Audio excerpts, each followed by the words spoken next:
Next topic है आज आपका मैग्नेटिक फ्लक्स क्या होता है।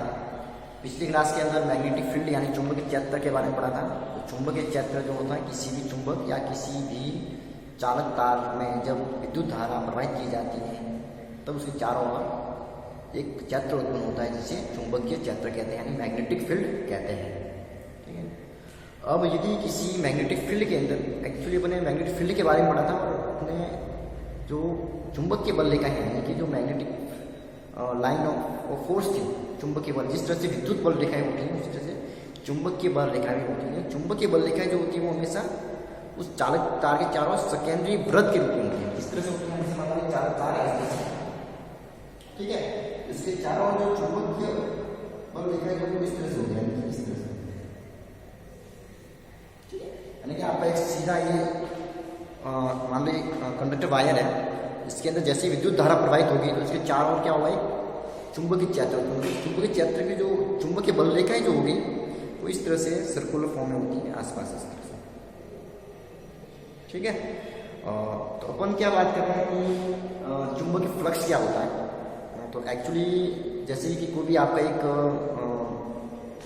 चुंबकीय क्षेत्र है, उस चुंबकीय क्षेत्र के अंदर कोई भी क्लोज सरफेस रखा हुआ है, तो क्लोज सरफेस किसी प्रकार का हो सकता है, यानी जो क्लोज सरफेस जो है वो क्या है अपना काल्पनिक बन मान रहे हैं, सिंपल सा फॉर्म। ठीक है, जैसे कि एक नदी बह रही है, नदी के अंदर अपन एक मान लो फ्रेम रख दी या कोई गोलाकार कोई चीज़ रख दी, उस फ्रेम से होकर या उस गोलाकार वस्तु से होकर के या कोई मतलब रिंग रख दिया आपने, तो उस रिंग से होकर के या फ्रेम से होकर जितना पानी निकल रहा है उसका फ्लक्स होता है। ठीक है, नदी बहुत बड़ी है, उसमें से पानी गुजर रहा है, लेकिन उसके अंदर कोई भी क्लोज सरफेस मान लो आपने रिंग डाल दी, उस रिंग के अंदर से जितना पानी बाहर निकला वो उसका उस पानी का फ्लक्स है। उसी तरह से चुंबकीय फ्लक्स क्या होता है कि चुंबकीय क्षेत्र के अंदर किसी क्लोज सरफेस को रखा जाए या कोई क्लोज सरफेस काल्पनिक बनाया जाए तो उस क्लोज सरफेस से जितना चुंबकीय बल रेखाएं पास हो रही है, निकल रही है, वो उसका क्या हो जाएगा चुंबकीय फ्लक्स। उसकी डेफिनेशन देखा जाए पहले, मैग्नेटिक फील्ड में किसी क्लोज सरफेस से पास होने वाले गुजरने वाले मैग्नेटिक फोर्स ऑफ लाइन चुंबकीय बल रेखाओं की संख्या को मैग्नेटिक फ्लक्स कहते हैं। और मैग्नेटिक फ्लक्स को हमेशा किससे रिप्रेजेंट करते हैं, फाई से रिप्रेजेंट किया जाता है, फाई से रिप्रेजेंट। तो मान लो जैसे कि आपका ये चुंबकीय क्षेत्र है, ठीक है, और ये चुंबकीय क्षेत्र के अंदर क्लोज सरफेस आपको बनाना है इस तरह से क्लोज सरफेस, ठीक है। तो जो भी आप क्लोज सरफेस जो बनाए इस क्लोज सरफेस से जितनी चुंबकीय बल रेखा निकल रही है वो उसका क्या हो जाएगा फ्लक्स। मान लो इस क्लोज सरफेस से आपकी चार लाइनें बाहर निकल रही है तो चुंबकीय बल रेखा संख्या कितनी होगी 4, तो फाई का मान कितना हो जाएगा 4। तो जितनी चुंबकीय बल रेखाएं बाहर निकलेंगी वही उसका क्या है चुंबकीय फ्लक्स होगा। तो इस क्लोज सरफेस जो क्या पता है, जैसे आपने मैंने जो क्लोज सरफेस बनाई है इस क्लोज सरफेस से क्या वो लाइन गुजरेगी, वो जो क्या है चुंबकीय बल रेखा है वो गुजरी से फाई का मान कितना हो जाएगा 2 हो जाएगा। ठीक है, तो ये काल्पनिक अपने पृष्ठ बना दिया, इस काल्पनिक पृष्ठ के से जितने भी चुंबकीय बल रेखा निकलेगी उसका फ्लक्स है। और ये जो आपने क्लोज सरफेस बनाई है उसका एरिया आपने मान लिया, उसका एरिया है ए। और इसकी जो डायरेक्शन जो होती है एक्चुअली जो भी आपका क्लोज सरफेस लिया जाता है, जो भी आपका क्षेत्रफल जो होता है उसकी डायरेक्शन जो होती है वो हमेशा लंबवत होती है। ठीक है, जैसे कि मान लो ये हथेली है तो हथेली इसकी जो डायरेक्शन जो होगी ना वो किस तरफ होगी, ऊपर की तरफ होगी। ठीक है, तो जो भी क्लोज सरफेस लिया जाएगा उस क्लोज सरफेस की डायरेक्शन जो होती है वो हमेशा लंबवत होती है, ऊपर की तरफ होती है। तो मान लो जो भी आपने क्लोज सरफेस रखा हुआ है वो चुंबकीय क्षेत्र के साथ मान लो थीटा कोण बना रहा है,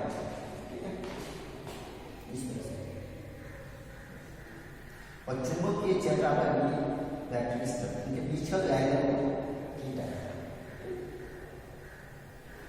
तो जो भी जैसे कि आप क्लोज सरफेस है वो इस तरह से रखा हुआ मान लो, तो ये इस तरह से रखा हुआ है तो इसकी जो डायरेक्शन इस तरह से होगी और ये चुंबकीय बल रेखा जो है उसके इस तरह से है, तो चुंबकीय बल रेखा उनके बीच का जो कोण है वो एंगल जो है थीटा माना हमने। ठीक है, अब इस कि जो आपका जो एरिया है इस एरिया के कोई छोटा सा एरिया और ले लेंगे, छोटा सा 5 है,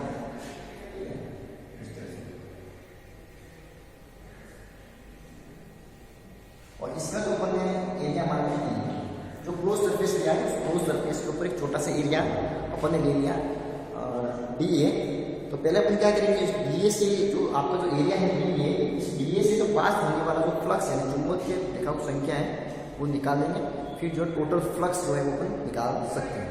तो अपन ने मान लिया कि जो अपना जो स्मॉल एरिया है वो भी क्या कर रहा है, थीटा एंगल ही बना रहा है, किसके साथ, चुंबकीय क्षेत्र के साथ।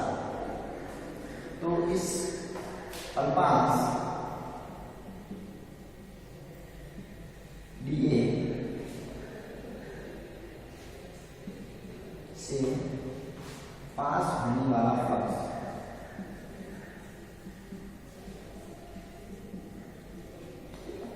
जो अनुपात दिया आपने लिया है, इसको इस तरह बना सकते हैं।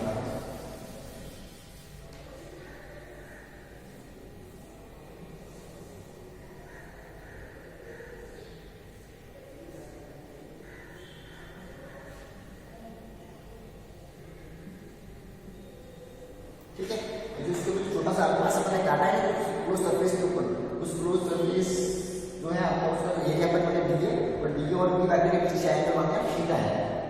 ठीक है, तो इस अल्फा डी से जो पास होने वाला फ्लक्स है वो अपन कैसे कर सकते हैं, इसको डी फाई से डिवाइड करेंगे, क्योंकि जो पूरे अल्फांश से जो पास होने वाला फ्लक्स को अपन क्या करते हैं, पूरे अल्फांश सॉरी क्या क्लोज सरफेस से जो पास होने वाला फ्लक्स है उसको रिप्रेजेंट करते हैं फाई से।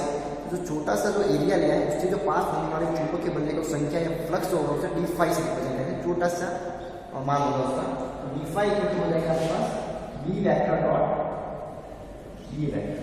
ठीक है, किसी भी अल्पांश से पास होने वाला जो फ्लक्स का मान रिप्रेजेंट किया जाता है बी वेक्टर डॉट ये वेक्टर, यानी कि जो चुंबकीय क्षेत्र है और जो अल्पांश जो हमने लिया है, जो एरिया जो लिया है उसका क्षेत्रफल का 20 गुना होता है। तो डी फाई की वैल्यू कितनी हो जाएगी, B D A cos theta. दोनों वेक्टर है, दोनों वेक्टर में क्या हो रहा है, इसके अलावा प्रोडक्ट हो रहा है 20 गुना हो रहा है। जब इसको सॉल्व करेंगे क्या आएगा, B D A cos theta. तो 20 गुना क्या होता है, कॉस थीटा का मान आएगा, ये है डी फाई की वैल्यू। ठीक है, अब मान लो जो अल्फा से लिया है उसको अलग अलग थीटा की एंगल वैल्यू हो सकती है, 0 डिग्री हो सकता है, 90 डिग्री भी हो सकता है। तो उसकी वैल्यू लेते हैं थीटा इक्वल टू 0 डिग्री क्या है, तो डी फाई की वैल्यू कितनी होगी, B D A cos 0 degree, D phi का जो मान होगा B D A cos 0 degree का मान कितना होता है 1, थीटा को क्या मानते हैं 0 डिग्री मान, तो डी फाई क्या होगा, ये क्या मैक्सिमम वैल्यू है।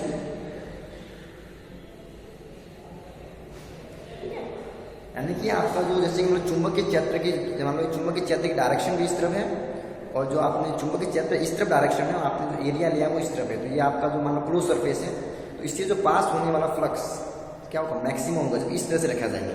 यानी थीटा का मान क्या 0 डिग्री, यानी चुंबकीय क्षेत्र की डायरेक्शन और जो आपने जो अल्पांश है या जो एरिया है उसकी डायरेक्शन क्या है, सेम डायरेक्शन के अंदर रखा।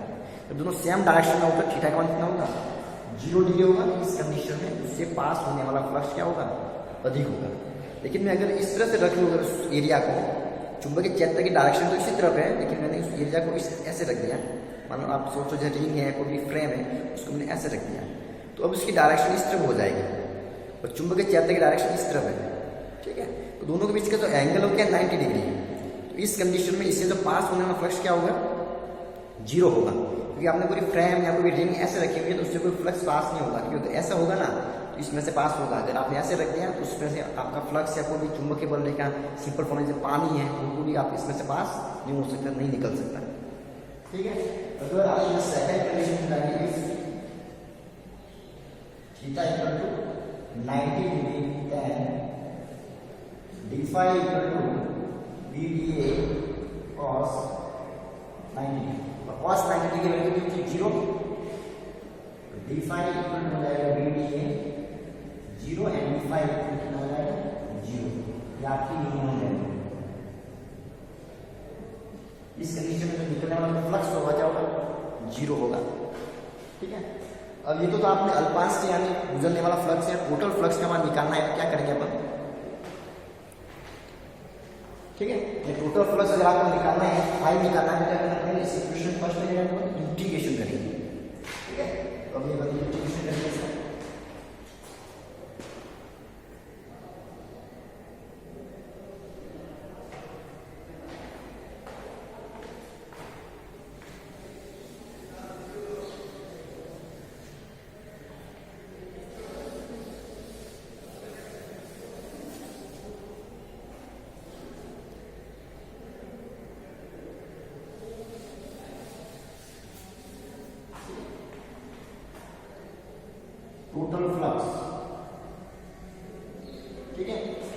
रहा था ये जो वैल्यू है इस एरिया से पास होने फ्लक्स का मान है बीडीए cos थीटा। अपने को क्या निकालना है, इस पूरे एरिया से पास होने वाले फ्लक्स का मान निकालना है। तो छोटे छोटे अल्फांस से निकलने वाले फ्लक्स का मान निकाल लिया तो उनको क्या करेंगे, हम जोड़ेंगे तो टोटल जो एरिया है उससे पास होने वाला फ्लक्स का मान प्राप्त हो जाएगा। ठीक है, जैसे छोटा एरिया था तो छोटे छोटे एरिया इसमें से कट कर लूंगा, तो छोटे छोटे एरिया से सबसे निकलने वाला फ्लक्स आप निकाल चुके हैं, उनको क्या करना, जोड़ना पड़ेगा। जोड़ेंगे तो टोटल फ्लक्स आपका आ जाएगा। तो आपको जानते हैं कि फिजिक्स या मैथ्स के अंदर जब एरिया एक्चुअली क्या आपने पता नहीं है, जो एरिया एक्चुअली क्या है जब पता नहीं है कि उसकी वैल्यू क्या है, तो अपन क्या करेंगे कि उसका इंटीग्रेशन किया जाएगा। ठीक है, इंटीग्रेशन की वजह से क्या है, सम ही है।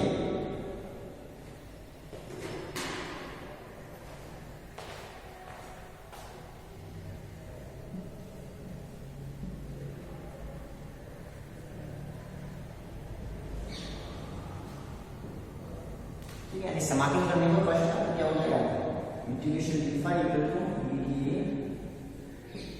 cos डी फाई का इंटीग्रेशन क्या होगा, फाई 1 डॉट डी फाई पे डी फाई का इंटीग्रेशन क्या होगा, डी एक्चुअली क्या है, डिफरेंशिएशन अवकलन है।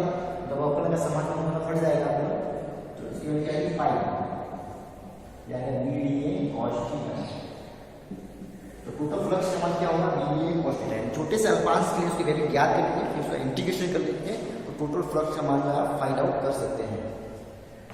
ठीक है, और जो इसकी जो मात्रक की बात की जाए तो उसकी यूनिट जो होती है, मात्रक होता है इसका एसआई पद्धति के अंदर वेबर। ठीक है, और जो सीसीएस के अंदर जो आपका जो यूनिट जो होती है वो होती है मैक्सवेल। ठीक है, यानी चुंबकीय फ्लक्स का जो मात्रक होता है एसआई के अंदर क्या है, वेबर, और सीजीएस यूनिट के अंदर जो है आपकी सेमीग्राम सेकेंड जो पद्धति है, सिस्टम है, उसके अंदर इसका मात्रक जो होता है वो मैक्सवेल होता है। ठीक है, एक वेबर का मान क्या होता है, एक वेबर इक्वल टू होता है 10⁸ मैक्सवेल। ओके, इस प्रोसीजर पर इसके फ्लक्स का मान जो है फाइंड आउट कर सकते हैं।